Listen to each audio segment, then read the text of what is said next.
Let's go, YouTube, American RX at it again. Shout out to the subscribers, shout out to the viewers. Um, Shout out to West Indian Travel Society. Shout out to the ICCC. Shout out to Dartman X. Um, Thank you for viewing. Thank you for your support. Um, Today I'll be building on the Monroe Doctrine, and from what I've read or understand about this doctrine, is that the United States was trying to prevent the other foreign colonial powers from coming over to the Western Hemisphere to further their colonization. So Monroe took it upon himself to review U.S. foreign policy in preventing further colonization of the Americas. Okay. However, they themselves are colonists, so it's kind of contradicting in a sense, but something we could dig on. Okay. All right, let's get to it. Monroe Doctrine. Okay. Monroe Doctrine, December 2nd, 1823. Cornerstone is a cornerstone of U.S. foreign policy. Okay. Enunciated by President James Monroe in his annual message to Congress, declaring that the old and the new world had different systems and must remain distinct spheres. Monroe made 4 basic points. 1. The United States would not interfere in the internal affairs of or the wars between the European powers. Okay? So they said they would not interfere between European powers, right? 2. The United States recognized and would not interfere with existing colonies and dependencies in the Western Hemisphere, like say for example, the Jamaica colony or Barbados colony. You know what I'm saying? So this is why these colonies still remain under the crown. However, the U.S. is under the crown itself. You know what I'm saying? On a King James or a King George. All right. It never ceases to stop. Okay. The Western Hemisphere closed to future colonization. Okay. Any attempt by a European power to oppress or control any nation in the Western Hemisphere would be viewed as a hostile act against the United States. So the United States took it upon themselves to be like the police of this hemisphere. All right.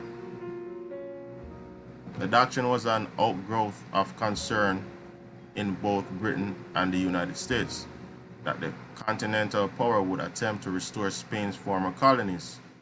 Okay, so this was all about power grab and all that stuff. All right. It's all about who was a bigger corporation, because they're all corporations. Okay. In Latin America, many of which had become newly independent nations, the United States was also concerned about Russia's territorial ambitions in the northwest coast of North America. As a consequence, George Canning, the British Foreign Minister, suggested a joint U.S.-British declaration forbidding future colonization in Latin America. Monroe was initially favorable to the idea, and former President Thomas Jefferson and James Madison concurred, but Secretary of State John Quincy Adams argued that the United States should issue a statement of American policy exclusively, and his view ultimately prevailed.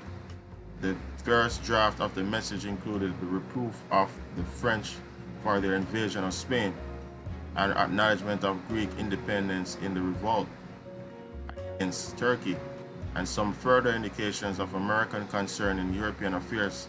Adams argued for the better part of 2 days against such expressions, which were finally eliminated from the message. The ground that I wish to take is that earnest remonstrance against the interference of European powers by force in South America, but to disclaim all interference on our part with Europe, to make an American cause and adhere inflexibly to that. The Monroe Doctrine is asserting unilateral U.S. protection over the entire Western Hemisphere. Okay, so According to the Monroe Doctrine, the United States is obligated to protect the entire hemisphere. So the army, the United States Army, okay, is for the Indians. So they're supposed to protect us on our lands, okay, from north to south America, okay. I didn't say it, they say it, okay. And if they're preventing further colonization, remember who were they colonizing? The Indians, right? So they're obligated, all right. Was a foreign policy that could not have been sustained militarily in 1823.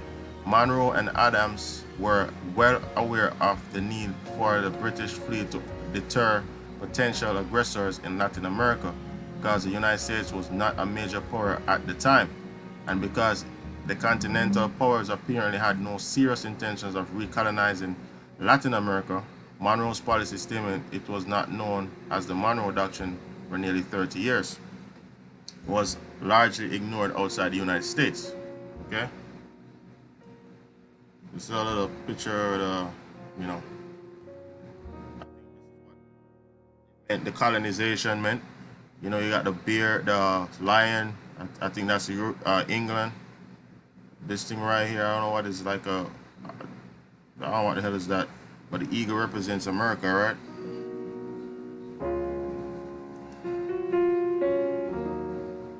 The United States did not invoke.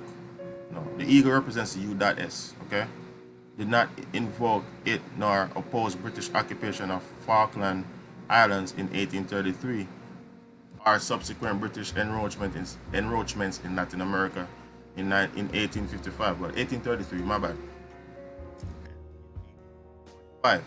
And again in 1848. However, President James K. Polk reiterated Monroe's principles in warning Britain and Spain not to establish footholds in Oregon, California, or Mexico, Yucatan Peninsula.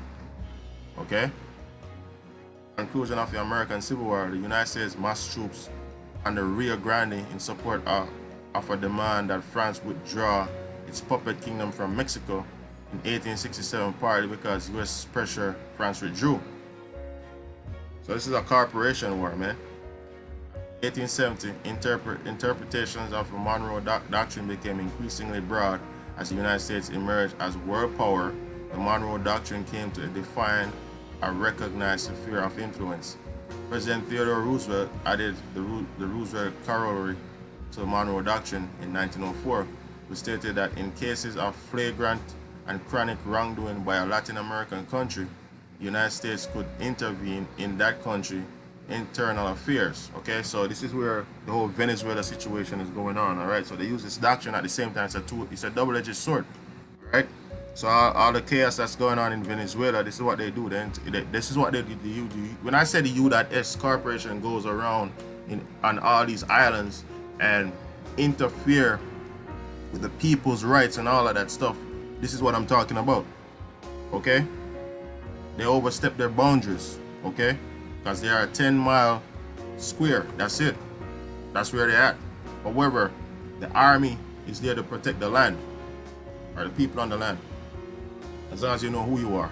All right. Assertion of hemispheric police power. See, I told you police power was designed to preclude violations of the Monroe Doctrine by European countries seeking redress of grievance against unruly or mismanaged Latin American states. Okay? From the presidency of Theodore Roosevelt to that of Franklin Roosevelt, the United States frequently intervened in Latin America. They're doing it right now with Venezuela. Okay? Even Panama too. Even they do it in Grenada with Maurice Bishop. Okay? They want to overthrow the government that's on these islands. They do it. They can't. They they overstep their boundaries. We as a people have to liberate ourselves, free ourselves from under these colonial constructs. You understand? Get back to the land. The United States frequently intervene in Latin America, especially in the Caribbean. Okay?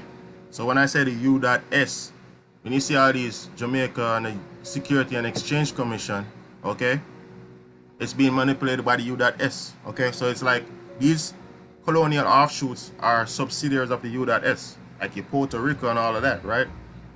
Everything, all of those made up entities, all right, on the land. Those names are not the land, okay? So the people need to identify with the ancient names of the land, the ancestors. Since the 1930s, the United States has attempted to formulate its Latin American foreign policy in consultation with the individual nations of the hemisphere and with the Organization of American States, that's the OAS, all right? And that's a part of the ADRIP, right? Yet the United States continues to exercise a proprietary role at times of apparent threat to its national security, and the Western Hemisphere remains a predominantly U.S. sphere of influence. All right? Charles Evans News article on the Monroe Doctrine appears in the 14th edition. All right, so when I'm telling you that the U.S. is policing the entire Americas, you see what I see. Okay? I was just talking out my ass. I actually have the details here for you guys. So they only have jurisdiction over, they only claim jurisdiction or assume jurisdiction over the entities, okay? The colonial entities that's over here, okay? But the U.S. itself is a subsidiary of the England, okay, or UK, or the Vatican, or Rome. It's an offshoot of Rome. This is why you see on the obverse of the dollar, you see the eagle with a fascist. They call it a fascist, okay? That's for fascism. All right, that represents fascism. That means capitalism. All right, that means the corporations are the ones who do issue these policies through the DHS. I'm saying, you know what I'm saying?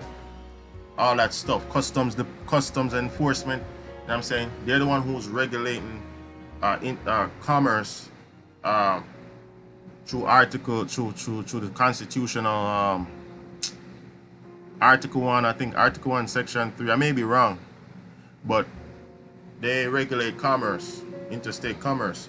But interstate commerce, what is the state? The state is the insular possession of the U.S., okay?